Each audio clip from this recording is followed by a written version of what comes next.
Hi guys, welcome back to My Sick Fit Life and welcome to part 2 of my intro series. I want to pick up where I left off from part 1. If you haven't already seen it, you might want to head over and watch that one first so you can find out about the first 5 years of this road to wellness that I'm on, my road to recovery. But I want to talk about the next 5 years in this video and start where we left off. Like I said, July 2013 when I went into treatment at Sierra Integrative Medical Center. At that point, it had been 6 years since that first exacerbation that I had back in 2007. So before I left for treatment, before I left for Reno, I had to secure some sort of caregiver because I had my husband, but we have 2 kids and he obviously has to make a living. So as luck would have it, my assistant from back at my job several years prior, who had become a very good friend of ours, she was available to come move up with me to Reno for those 6 weeks. So we were incredibly blessed to have her. If you ever need a caregiver, she's the kind of caregiver you want. And so she traveled with me to Reno and we stayed together that entire time.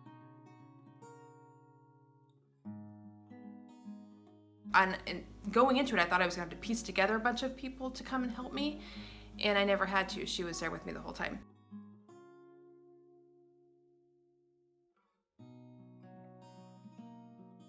We also had a friend of my dad's offer up a condo that he had that he wasn't using because he was living with his girlfriend, furnished, paid for, didn't have to pay him a dime, and he let me use it, and it was literally 5 minutes from the treatment facility. It couldn't have been a better scenario for us. So now we are going to treatment. From the second week in July to the end of August 2013, I received the treatment. Rebecca, who is about 20 years older than I am, she's got 2 kids of her own, and now she's got a grandbaby and one on the way. She was my caretaker, as I've told you. She drove me to and from the clinic each day when I received the IVs. This stuff, I'm not going to go into detail right here and right now, but if you want to Google it, you can. Or I can, if you want me to do another video on it, please comment below and let me know and I can go into more detail. There was also a glyoxal shot we got each day in the buttocks that was extremely painful. Everybody that's gotten it will tell you that. The push injection, which was every day. There was a detox shot you get in your arm, Phos IV, which is a detox IV, magnesium IVs, which you can get along with your push, which I had to sort of prepare your body, relax your body. They do chelation, they do lymphatic massage, they refer out for colonics, but all the patients get colonics, sauna, blood ozone, and other stuff too.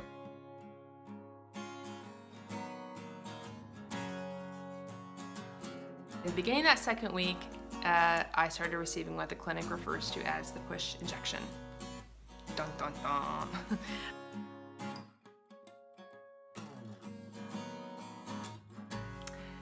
It is a mitochondrial peptide therapy. It's derived from chlorella, and you get it injected with it.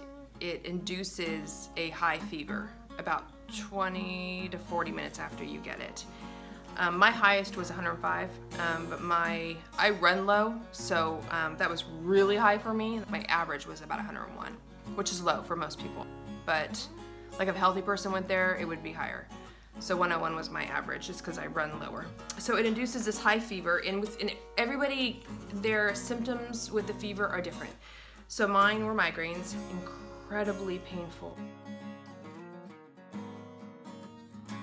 Not only did I have migraines, I was shaking during my migraines. So my head was shaking and it was jarring my brain, and it was, that was hell on earth.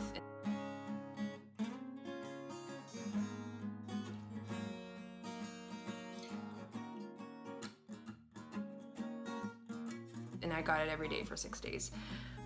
The leg pain I would have with it was awful. It was like Charlie horses times a million. I don't even know how to describe it. You come to the clinic the next day, and if your body's just beat up from it, you go in the critical care room and basically spend that day getting fluids and getting your body prepared for the push again that night. So say I would go back to the condo, have a really aggressive push, come in the clinic the next day just feeling like terrible. And they would put me in critical care, they would take care of me there, and then I'd get my push that night. Sometimes they'd make me skip it, and then I would write out the push that night in critical care with like the nurse and stuff to make sure I was okay.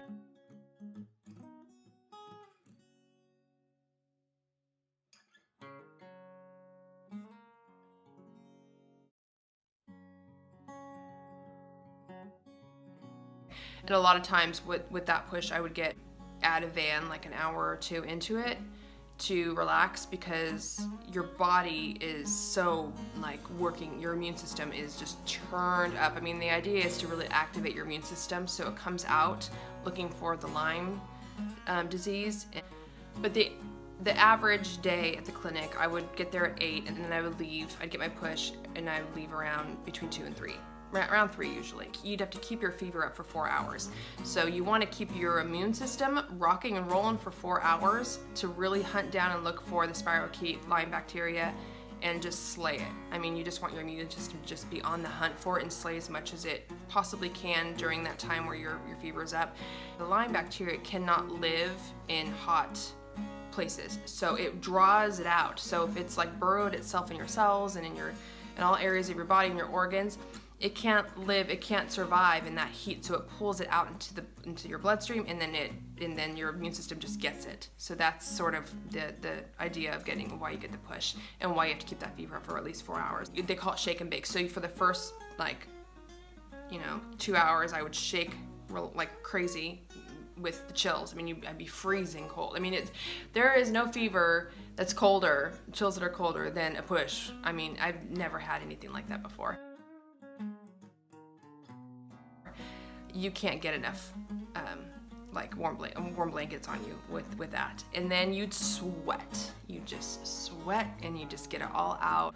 As I went along, the more the weeks rolled along, I felt better and better. And so then I just want to talk about the clinic a little bit too. I know a lot of people have questions about that. So Sierra Integrative Medical Center, it's in Reno. You get there at 8, it's open until like 8 o'clock at night. And so, patients are in and out. But typically what happens is people are there for 6 to sometimes 12 weeks, and sometimes shorter, sometimes longer. But you're usually with sort of the same group of people the whole time you're there. So like the same 4, 5, 6, 7, 8 people, you're showing up every day. I mean, you see every day, and they're doing the same thing you are. So you're comparing notes. How high was your fever? What push level are you going up to? Because you increase your levels as you go along. You get a lot of compassion, a lot of understanding. You kind of feel like you finally met people who get what you're going through. That was probably the best part of the experience for me, was just meeting people from all over the place. I mean, people would come up from outside the country to go there. It's awesome meeting those people and hearing about their stories. And also too, keeping up with them now on social media. So you go into the IV room and you sit, it's like a circle of IV chairs.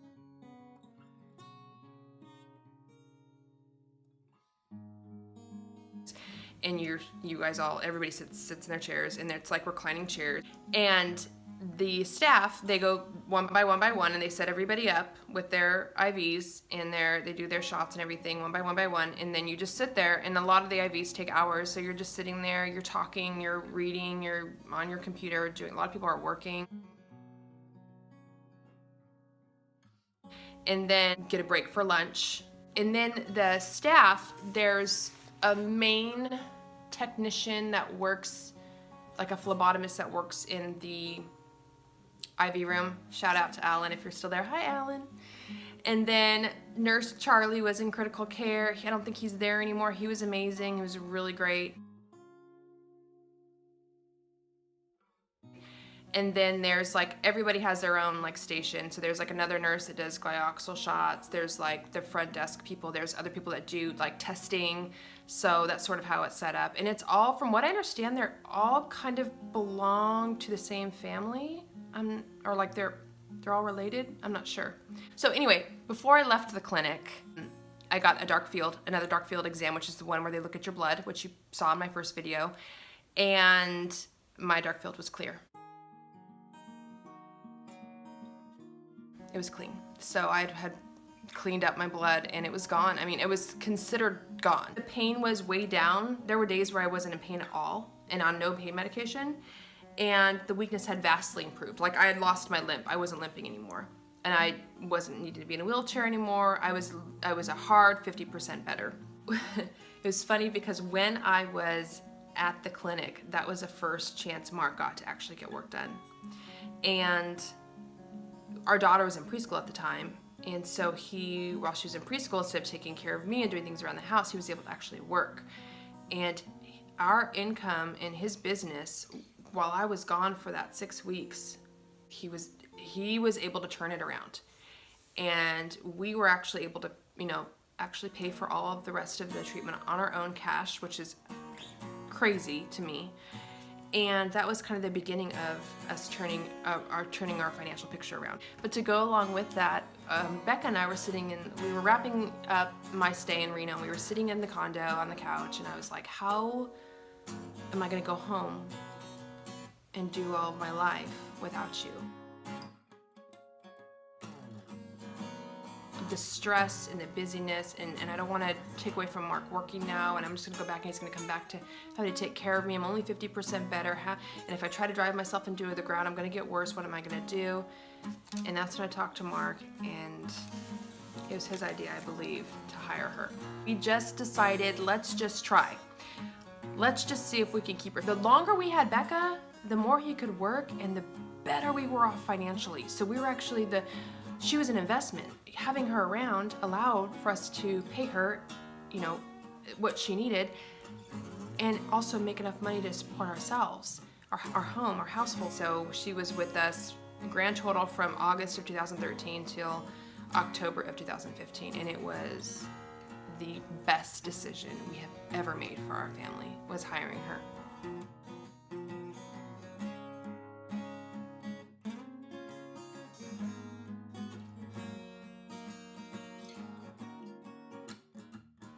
And then just to kind of go back to what happened after I left the clinic with me, home therapy wise, they send you home with a lot of supplements and herbs and things like that. And I was on it for a short time. It's incredibly expensive.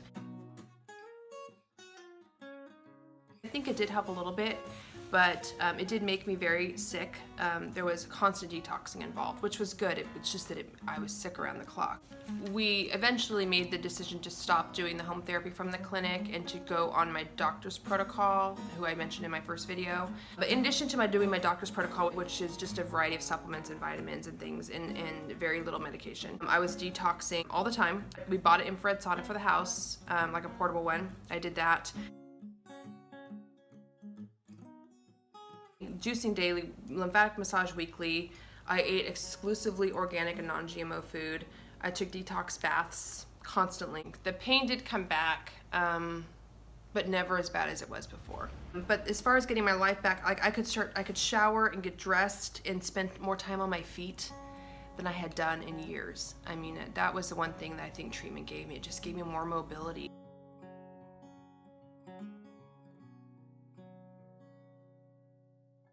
I was just able to be on my feet longer. I had a little more endurance. I was able to be without pain. I was able to be pain-free and drug-free at the same time, which was not in my reality for several years, had not been in my reality for several years.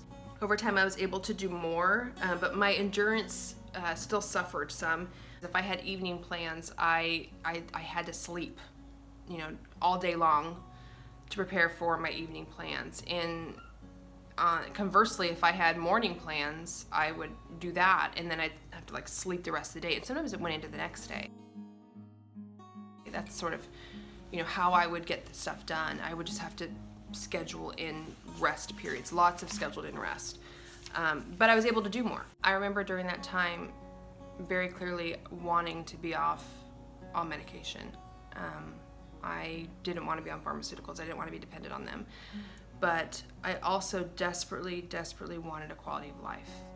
And quality of life ended up winning out. So I was on gabapentin. I would take tramadol as needed. So that's when tramadol came into the picture. And I was realizing my body was responding more on a maintenance level of tramadol, like an as needed level instead of like heavy doses. I would do that in order to get through some days. I would take my normal gabapentin doses, and then I would introduce tramadol in those days, and I could actually accomplish more.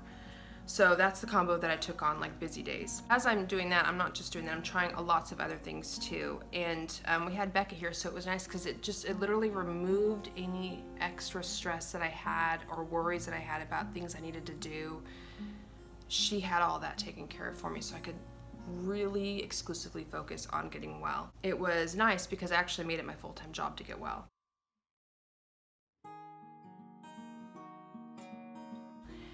So she cooked dinner every night, and she prepared any food I needed throughout the day, and she made me lots of cups of coffee. I remember I would say, Becca, do you feel like having some coffee? And she'd say, no, but do you? And so she'd do that for me a lot.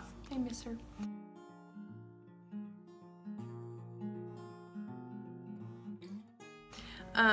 She made the kids their snacks after school. Like, she'd go get the kids from school, bring them home, make them their snacks, dealt with all their homework, drove them to and from all their sports. My daughter was ages 5 to 7 during the time Becca was here.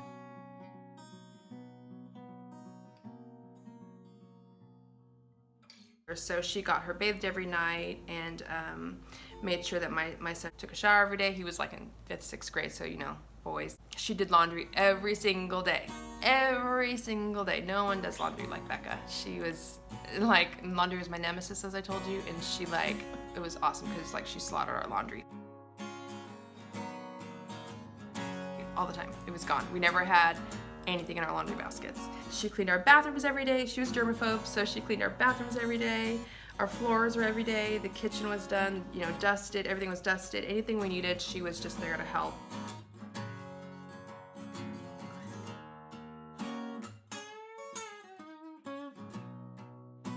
And I was totally freed up stress-wise to allow my central nervous system to sort of reset, and Mark was freed up to work. So it was just a really magical time that happened with us in our home. It was like seeing the light at the end of the tunnel. I mean, that's really what it felt like.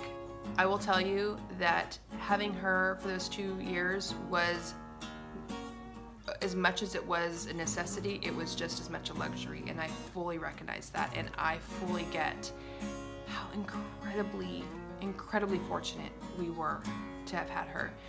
And I cannot imagine going another 10 years without having had that time to turn it around. And so that's one of the reasons why I'm doing this, because I know people out there don't have the options that we had. It doesn't for a second escape my awareness of what life is actually like when you're sick your entire life. I never expected to have Becca. I never expected to have treatment. I never expected to get better. So it's a blessing that I did, and to whom much is given, much is expected in return. And so that is what I'm trying to do, is give back in some way, shape, or form. So I just want you to know that I am completely and totally aware of the fact that we were incredibly fortunate and spoiled by that. And I will always be here to be a resource to help however I can. And I just wanted to put that out there to anybody who's watching this video. Okay, back to just finishing this up.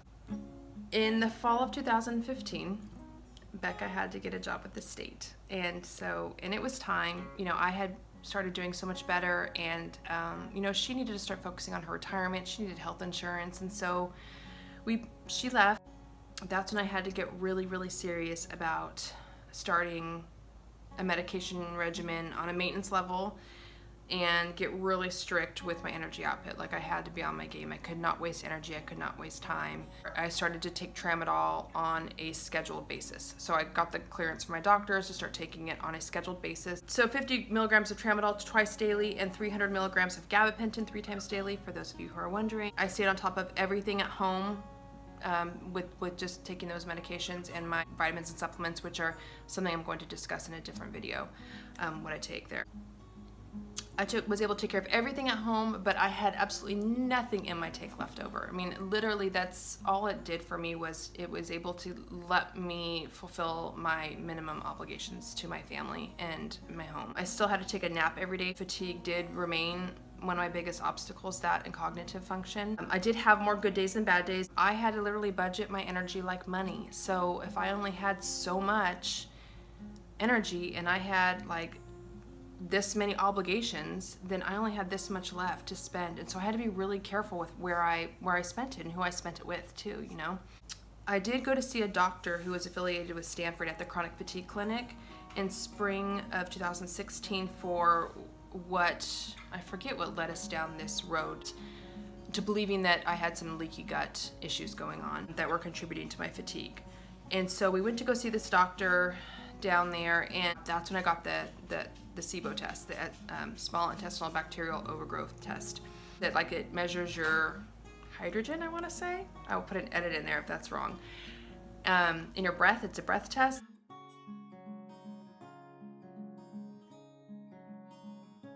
And I blew off the charts positive for SIBO. So I got on 3 rounds of antibiotics, which healed my leaky gut, and then immediately I had a noticeable increase in my energy. One of the biggest missing pieces of the puzzle, which was my fatigue, getting my fatigue under control, just to give me more energy and give me more gas in my tank, so to speak. The leaky gut, once I was able to heal that, I felt legitimately like I had gotten several hours of my day back, and where I wasn't having to spend resting. And by that time I had put on like 20 to 25 pounds, I would say, from 2013 to 2016. I had never had a weight problem, so it was this very new struggle of mine to have that extra weight on. It was being, you know, sedentary for so long, you know, just not being active at all. I mean, that's an obvious one. Having somebody cook for you anything you want and anytime you want it. I mean, and food is comfort, I think, for a lot of us. So before I was just too tired to eat and indulge. But when you have somebody like that, you know, available to bring you anything, a caretaker, you know, that was a lot of it, just having Becca. So I was eating her yummy food and almost entirely sedentary, and so I put on a lot of weight.